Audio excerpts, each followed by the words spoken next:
सांगली जिल्हाधिकाऱ्यांच्या कार्यालयासमोर सतीश मेटकरी, पद्मा राजे आणि सुहास सकपाळ हे परिवहन विभागाचे कर्मचारी काही मागण्यांच्या संदर्भामध्ये उपोषणाला बसलेत। त्यांचा 28वा दिवस आहे आणि त्या संदर्भात सन्माननीय आमदार आदरणीय गोपीचंद पडळकर साहेबांनी आत्ताच मुख्यमंत्री महोदयांची भेट घेतली। मी देखील त्यांच्या समवेत होतो। मुख्यमंत्री महोदयांनी हा प्रश्न संपवण्यासाठी, हा प्रश्नावर मार्ग काढण्यासाठी मला निर्देशित केलेला आहे। परिवहन विभागाची बैठक लावण्याच्या संदर्भामध्ये मला निर्देश दिलेले आहेत। ही बैठक मी तातडीनं लावणार आहे पडळकर साहेबांशी बोलून, आणि त्यांच्या ज्या काही न्याय्य मागण्या आहेत त्या पूर्ण करण्याच्या संदर्भामध्ये देखील मुख्यमंत्री महोदय सकारात्मक आहेत। त्यांनी तसं गोपीचंद पडळकर साहेबांना देखील आश्वासन दिलेलं आहे। मला त्या संदर्भात बैठक लावण्याचे आदेश दिलेले आहेत। त्याच्यामुळे तात्काळ येत्या 2-3 दिवसामध्ये या बैठकीचं आयोजन केलं जाईल। आणि म्हणून आपल्यामार्फत मी विनंती करतो, पडळकर साहेबांना देखील मी विनंती केलेली आहे की ह्या सगळे लोक जे उपोषणाला बसले आहेत त्यांनी उपोषण मागं घ्यावं। त्याच्यावर सकारात्मक विचार सरकार परिवहन विभाग करणार आहे। बरं साहेब, जो निर्णय घेण्यात आला मराठा आरक्षणासंदर्भातला, छगन भुजबळ यांनी आता जी भूमिका घेतली ते म्हणतायत की आता मी तटस्थ राहणार आहे आणि त्यासोबतच रस्त्यावर उतरणार आहे, एक मोठं आंदोलन देखील सुरू करणार आहे सरकारच्या निर्णयाविरोधात, असं ते म्हणतात। याबद्दल काय? मी सरकारमधला एक मंत्री म्हणून ओबीसी बांधव आणि भगिनींना सांगू इच्छितो की महाराष्ट्र राज्याचे मुख्यमंत्री आदरणीय एकनाथजी शिंदे साहेब, उपमुख्यमंत्री देवेंद्रजी यांनी स्पष्ट केलेलं आहे, जे काही पत्र किंवा जो काही मसुदा हा मनोजजी जरांगे पाटील यांना दिलेला आहे, याच्यामुळं कुठेही ओबीसीचं आरक्षण कमी होणार नाही, ओबीसीच्या आरक्षणावर अन्याय होणार नाही, ओबीसी बंधू भगिनींवर अन्याय होणार नाही, यासाठी शासन कटिबद्ध आहे। अशा पद्धतीचं ठोस वचन हे मुख्यमंत्री आणि उपमुख्यमंत्र्यांनी दिलेली आहे। भुजबळ साहेब हे आमचे ज्येष्ठ नेते आहेत, त्यांनी मुख्यमंत्री उपमुख्यमंत्र्यांशी चर्चा करावी, ते देखील त्यांचे ते गैरसमज दूर करतील।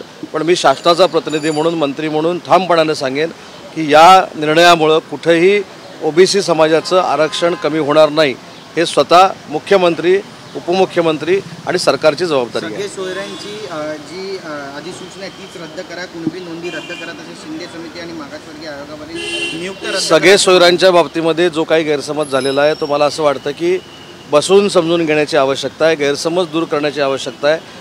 जर ओबीसी बंधू भगिनींना कुठेही अडचण होत नसेल, त्यांच्यावर अन्याय होत नसेल, त्यांचं आरक्षण कमी होत नसेल, तर हे देखील समजून घेतलं पाहिजे। आणि म्हणून मुख्यमंत्री महोदय याच्यावर योग्य त्यावेळी निर्णय घेतील, योग्य त्यावेळी बैठक घेतील। आणि मला आजही वाटतं की या संदर्भामध्ये कुठेही ओबीसी बंधू भगिनींवर अन्याय होणार नाही, ही सरकारची भूमिका आहे, आणि ओबीसींचं काही कमी होणार नाही, ही सरकारची भूमिका आहे। कसं प्रकाश आंबेडकरांनी एक विधान केलं, ते म्हणतात की शिंदे हे मराठ्यांचे टॉलेस्ट नेते झालेत या निर्णयानंतर, तर संजय राऊत आंबेडकर म्हणजे मोबियाची ए टीम असल्याचं सांगतात, त्यामुळे आता गैरसमज सुद्धा पसरू लागले।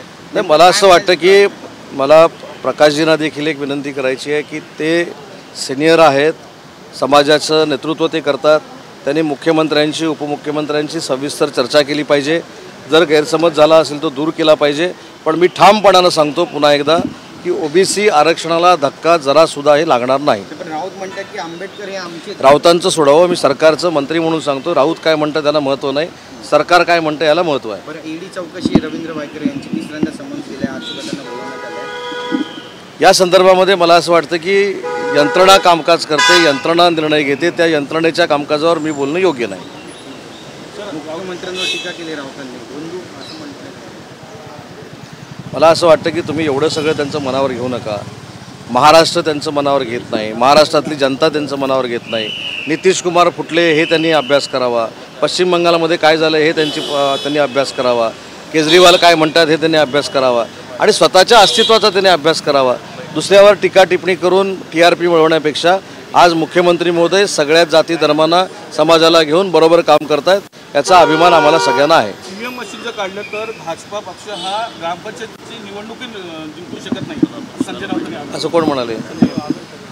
आपण चांगल्या गोष्टीवर बोलू। अजून एक तुम्हाला मी आनंदाची गोष्ट सांगतो की महाराष्ट्र राज्याचे मुख्यमंत्री एकनाथजी शिंदे साहेब, देवेंद्रजी यांच्या नेतृत्वाखाली आज उद्योग विभागाचा जे लक्ष्मी मित्तल साहेब आहेत त्यांच्या कंपनीसोबत 40,000 कोटीचा MOU झालेला आहे।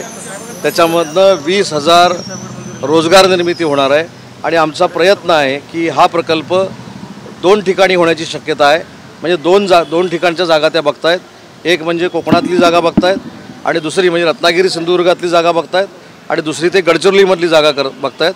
मला आजच्या दिवसाचं दिनविशेष जे वाटतं की यांच्या पत्रकार परिषदेपेक्षा 40,000चा MOU आम्ही लक्ष्मी मित्तल साहेबांबरोबर करू शकलो आणि 20,000 तरुणांना रोजगार देण्याची हमी त्या कंपनीनं दिलेलं आहे. हे माझ्यासाठी दिनविशेष आहे.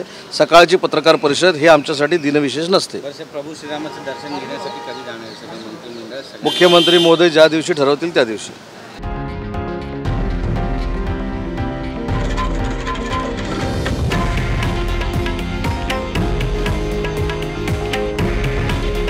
हे आहे देशातील नंबर 1 न्यूज नेटवर्क आणि आपण पाहत आहात TV9 मराठी.